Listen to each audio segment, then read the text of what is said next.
नमस्कार दोस्तों, स्वागत है आपका हमारे YouTube चैनल पर। आज हम यहाँ पर डिस्कस करने वाले हैं उत्तराखंड कनिष्ठ सहायक 2023 का पेपर सॉल्व, जो कि है पार्ट 2।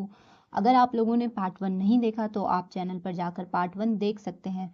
तो चलिए समय की बर्बादी ना करते हुए बढ़ते हैं सीधे प्रश्नों की ओर। पहला जो प्रश्न यहाँ पर है वो है, चंद प्रशासन के अंतर्गत दस्तूर क्या था? ऑप्शन ए भू राजस्व, ऑप्शन बी शुल्क, ऑप्शन सी नजराना या ऑप्शन डी उपरोक्त कोई नहीं। तो राइट जो इसका आंसर है वो है ऑप्शन सी नजराना। तो चलिए बढ़ते हैं अगले प्रश्न की ओर। अगला जो प्रश्न यहाँ पर है वो है, तालेश्वर ताम्रपत्र निम्नलिखित में से उत्तराखंड के किस राजा से संबंधित है? ऑप्शन ए द्युतिवर्मन, ऑप्शन बी विष्णुवर्मन प्रथम, ऑप्शन सी वारशावर्मन, ऑप्शन डी अग्निवर्मन। तो राइट जो यहाँ पे आंसर हो जाएगा वो होगा ऑप्शन ए द्युतिवर्मन। तालेश्वर ताम्रपत्रों की खोज 1915 में पिथौरागढ़ में की गई थी, जिसमें कि द्युतिवर्मन और विष्णुवर्मन द्वितीय का नाम मिलता है।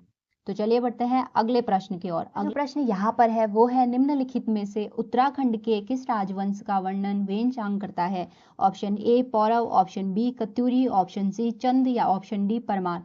तो राइट जो इसका आंसर है वो है ऑप्शन ए पौरव राजवंश। वेनचांग दो और राजवंश शत्रुघ्न राज्य और गौविषण राज्य का वर्णन भी अपने यात्रा वृत्तांत में करता है। तो चलिए बढ़ते हैं अगले प्रश्न की ओर। अगला जो प्रश्न यहाँ पर है वो है, रानी कर्णावती निम्नलिखित में से किस परमार शासक की संरक्षिका थी? Option A Mahipati Shah, option B Fateh Shah, option C Mansa या option D Prithvi Shah. Right जो इसका आंसर है वो है ऑप्शन डी पृथ्वी शाह। महारानी कर्णावती जो थी वो महिपति शाह की पत्नी थी। महारानी कर्णावती ने 1635 में मुगलों की सेना, जो कि नवाजत खां के नेतृत्व में गढ़वाल पर आक्रमण करने के लिए आई थी, उन मुगल सैनिकों के नाक कटवा दी, जिसके लिए शिव प्रसाद डबराल ने इन्हें नाक कटी रानी की संज्ञा दी है। तो चलिए बढ़ते हैं अगले प्रश्न की ओर। अगला जो प्रश्न यहाँ पर है वो है, काशीपुर पहले किस नाम से जाना जाता था? Option A Kartikeyapur, option B Govishan, option C Katarmal या ऑप्शन डी लखनपुर। तो राइट जो इसका आंसर है वो है ऑप्शन बी गौविषाण। चलिए बढ़ते हैं अगले प्रश्न की ओर। तो अगला जो प्रश्न यहाँ पर है वो है, उत्तराखंड का वह प्रथम राजनेता कौन था जिसे असहयोग आंदोलन के दौरान जेल भेजा गया था? Option A Mohan Singh Mehta, option B Badridutt Pande, option C Govind Ballabh Pant या ऑप्शन डी अनसुया प्रसाद बहुगुणा। तो इसका राइट जो आंसर है वो है ऑप्शन ए मोहन सिंह मेहता। मोहन सिंह मेहता को 1921 में जेल भेजा गया था, जिनमें कि इन्हें 9 माह की जेल और 100 रुपया इन पे जुर्माना लगा था। तो इसका राइट आंसर हो जाएगा ए। तो चलिए बढ़ते हैं अगले प्रश्न की ओर। तो अगला जो प्रश्न यहाँ पर है वो है, हारदूदा संबंधित है? ऑप्शन ए भगवती दुर्गा से, ऑप्शन बी भगवान श्री कृष्ण से, ऑप्शन सी नाग देवता से, ऑप्शन डी उपरोक्त सभी से। तो राइट जो इसका आंसर है वो है ऑप्शन सी नाग देवता से। देखिए दोस्तों, ये जो मेला है वो उत्तरकाशी के मुखफा में मनाया जाता है। तो चलिए बढ़ते हैं अगले प्रश्न की ओर। अगला जो प्रश्न यहाँ पर है वो है, छपेली एक रूप है? ऑप्शन ए गाने का, ऑप्शन बी नृत्य का, ऑप्शन सी आभूषण का, ऑप्शन डी पशु का। तो राइट जो इसका आंसर हो जाएगा वो होगा ऑप्शन बी नृत्य का। तो चलिए बढ़ते हैं अगले प्रश्न की ओर। अगला जो प्रश्न यहाँ पर है वो है, उत्तराखंड में कमीण का कार्य होता था? ऑप्शन ए निश्चित गांव से राजस्व एकत्र करना, ऑप्शन बी वनों से भोजन एकत्रित करना, ऑप्शन सी जलापूर्ति प्रबंधन करना, ऑप्शन डी विवाहों की व्यवस्था करना। तो राइट जो इसका आंसर है वो है ऑप्शन ए निश्चित गांव से राजस्व एकत्रित करना। चलिए बढ़ते हैं अगले प्रश्न की ओर। अगला जो प्रश्न यहाँ पर है वो है, हिल यात्रा प्रारंभ की गई थी? ऑप्शन ए गोरखों द्वारा, ऑप्शन बी अंग्रेजों द्वारा, ऑप्शन सी मुस्लिम शासकों द्वारा, ऑप्शन डी टिहरी नरेश द्वारा। तो राइट जो इसका आंसर है वो है ऑप्शन ए गोरखों द्वारा। तो देखिए दोस्तों, हिल यात्रा जो है वो पश्चिमी नेपाल की देन है, जिसको कि नेपाल में इंद्र यात्रा के नाम से मनाया जाता है। उत्तराखंड में हिल यात्रा पिथौरागढ़ की शौर घाटी में धान रोपाई के समय मनाया जाता है। इस यात्रा में जो मुख्य पात्र है वो है लखिया भूत, और जो अन्य पात्र हैं वो है हिरण चित्तल और नंदी बैल। तो चलिए बढ़ते हैं अगले प्रश्न की ओर। अगला जो प्रश्न यहाँ पर है वो है, निम्न में से कौन सा मेला मछली पकड़ने से संबंधित है? ऑप्शन ए गौचर मेला, ऑप्शन बी देवीधुरा मेला, ऑप्शन सी मौड़ मेला या ऑप्शन डी माघ मेला। तो राइट जो इसका आंसर है वो है ऑप्शन सी, मौड़ मेला। देखिए दोस्तों, मौड़ मेला जो है वो टिहरी जनपद में अलगाड़ नदी पर मनाया जाता है। अब बात करेंगे गौचर मेले की। तो गौचर मेला चमोली जनपद में लगता है, जिसकी शुरुआत 1943 में गढ़वाल के डिप्टी कमिश्नर बरनैडी द्वारा की गई थी। जो दोस्तों देवीधुरा का मेला है वो चंपावत जनपद में लगता है, जिसको कि आषाढ़ी कौथिक या बग्वाल कौथिक के नाम से जाना जाता है, जो कि रक्षाबंधन के दिन लगता है और यहाँ पर पत्थरों की होली खेली जाती है। जो माघ मेला है दोस्तों, ये 14 जनवरी को उत्तरकाशी के बाड़ाहाट में लगता है। तो चलिए बढ़ते हैं अगले प्रश्न की ओर। अगला जो प्रश्न यहाँ पर है वो है, भद्राज एक लोक देवता है। ऑप्शन ए जौनसार भावर के, ऑप्शन बी नीति घाटी के, ऑप्शन सी काली कुमाऊं के, या ऑप्शन डी गढ़वाल के राठ क्षेत्र के। तो यहाँ पे देखिए दोस्तों, राइट जो इसका आंसर हो जाएगा वो होगा ऑप्शन ए जौनसार भाबर के। तो देखिए दोस्तों, जो ऑप्शन डी है, गढ़वाल के राठ क्षेत्र में एकमात्र राहु का मंदिर स्थित है। तो चलिए बढ़ते हैं अगले प्रश्न की ओर। अगला जो प्रश्न यहाँ पर है वो है, निम्नलिखित शिखरों में से कौन सा एक उत्तराखंड में स्थित नहीं है। Option A Nandakot, option B Chaukhamba, option C Kulakangri, option D Dunagiri. तो इसका राइट जो आंसर हो जाएगा दोस्तों वो होगा ऑप्शन सी कुलाकांगड़ी। देखिए दोस्तों, जो नंदाकोट पर्वत है यह पिथौरागढ़ में स्थित है। जो चौखंबा पर्वत है दोस्तों ये उत्तरकाशी में स्थित है, और जो दूनागिरी है वो चमोली जनपद में स्थित है। तो चलिए बढ़ते हैं अगले प्रश्न की ओर। तो अगला जो प्रश्न यहाँ पर है वो है, नौला स्वाभाविक रूप से होने वाला जलभृत, जिसे हाल ही में भारत सरकार द्वारा राष्ट्रीय महत्व के संरक्षित स्मारक के रूप में घोषित किया गया है, उत्तराखंड में निम्नलिखित में से किस स्थान पर स्थित है। Option A Kalap, option B Singhdhar, option C Shunrakot, option D Khirsu. तो राइट जो इसका आंसर हो जाएगा दोस्तों वो होगा ऑप्शन सी शूनराकोट, जो कि अल्मोड़ा जनपद में स्थित है। इस जो नौले को माना जाता है वो 14वीं शताब्दी का माना जाता है, जो कि कत्यूरी शासन काल का माना जाता है।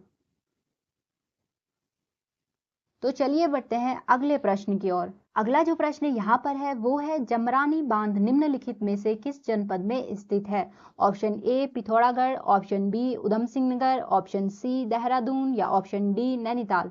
तो राइट जो इसका आंसर हो जाएगा वो होगा ऑप्शन डी नैनीताल। जमरानी बांध जो है वो गौला नदी पर है और मेनली यो हल्द्वानी में स्थित है। तो चलिए बढ़ते हैं अगले प्रश्न की ओर। अगला जो प्रश्न यहाँ पर है वो है, निम्नलिखित झीलों में से कौन सी चमोली जनपद में स्थित है। Option A Chakni Tal, option B Lingtal, option C Tarak Tal, option D गौना ताल। तो राइट जो इसका आंसर हो जाएगा दोस्तों वो होगा ऑप्शन डी गौना ताल। चलिए बढ़ते हैं अगले प्रश्न की ओर। अगला जो प्रश्न यहाँ पर है वो है, निम्नलिखित में से किस जिले की साक्षरता दर 2011 की जनगणना के अनुसार सबसे कम है। Option A Tehri Garhwal, option B Pauri Garhwal, option C Chamoli, option D Udham Singh Nagar. तो देखिए दोस्तों, राइट जो इसका आंसर है वो है ऑप्शन डी उधम सिंह नगर, जिसकी कुल साक्षरता 73.10% है। उत्तराखंड की कुल साक्षरता की बात करेंगे तो वो है 78.82%। अगर पुरुष साक्षरता की बात करेंगे जो कि है 87.40%। महिला साक्षरता की बात करेंगे तो वो है 70%। कुल साक्षरता में उत्तराखंड का भारत में स्थान है 17वां, पुरुष साक्षरता में स्थान है 13वां और महिला साक्षरता में स्थान है 20वां।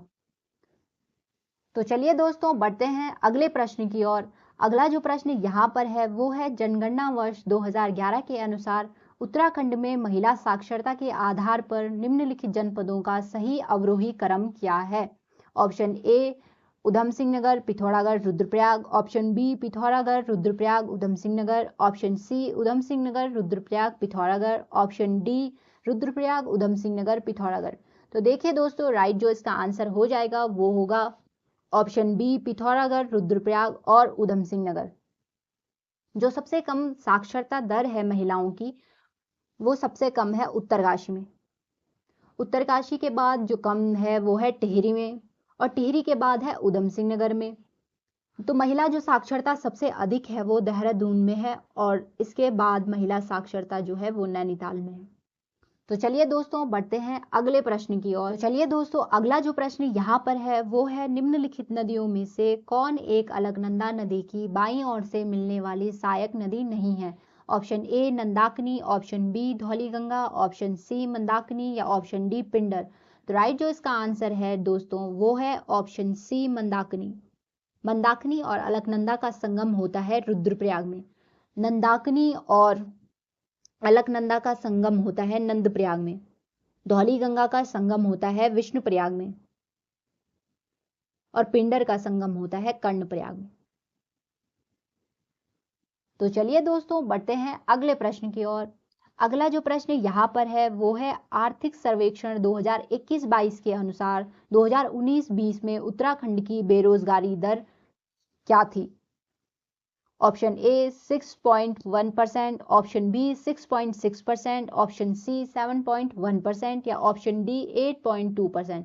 तो राइट जो इसका आंसर होगा वो होगा ऑप्शन सी 7.1%। चलिए बढ़ते हैं अगले प्रश्न की ओर। अगला जो प्रश्न यहाँ पर है वो है उत्तराखंड राज्य की सूक्ष्म लघु एवं मध्यम उद्योग नीति 2015 में महिला उद्यमियों को दी जाने वाली पूंजी अनुदान की अधिकतम सीमा क्या है। Option A 12.5 lakh, option B 20 lakh, option C 25 lakh या ऑप्शन डी 32 लाख। राइट जो इसका आंसर है वो है ऑप्शन सी 25 लाख। चलिए बढ़ते हैं अगले प्रश्न की ओर। अगला जो प्रश्न है वहां पर सूची 1 को सूची 2 से सम्मिलित करना है। सूची 1 में है राष्ट्रीय उद्यान, वन्यजीव अभयारण्य और सूची 2 में है जनपद। तो देखिए दोस्तों यहाँ पर जो है सबसे पहले है गोविंद राष्ट्रीय उद्यान। तो गोविंद राष्ट्रीय उद्यान है उत्तरकाशी में। अशकोट वन्यजीव अभयारण्य है पिथौरागढ़ में। बिनसर वन्यजीव अभयारण्य है अल्मोड़ा में। सोना नदी वन्यजीव अभयारण्य है पौड़ी में। तो इसका राइट जो आंसर होगा वो होगा 3, 4, 1, 2। तो देखते हैं कौन सा इसका राइट आंसर है। तो देखिए दोस्तों ऑप्शन बी यहाँ पर राइट आंसर है 3, 4, 1, 2। चलिए बढ़ते हैं अगले प्रश्न की ओर। तो अगला जो प्रश्न यहाँ पर है वो है उत्तराखंड सर्वेक्षण 2021-22 के अनुसार उत्तराखंड में 2011-12 में ग्रामीण क्षेत्र का औसत मासिक प्रति व्यक्ति व्यय था। Option A 1520, option B 1726, option C 1850 या ऑप्शन डी 1975। तो राइट जो इसका आंसर है वो है ऑप्शन बी 1726।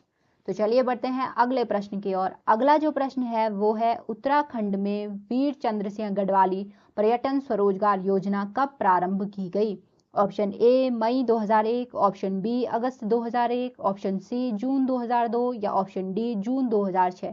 तो राइट जो इसका आंसर है वो होगा ऑप्शन सी जून 2002, जो कि शुरू की गई थी 1 जून को, जिसमें लोगों को पर्यटन के लिए 40 लाख तक का ऋण दिया जाता है।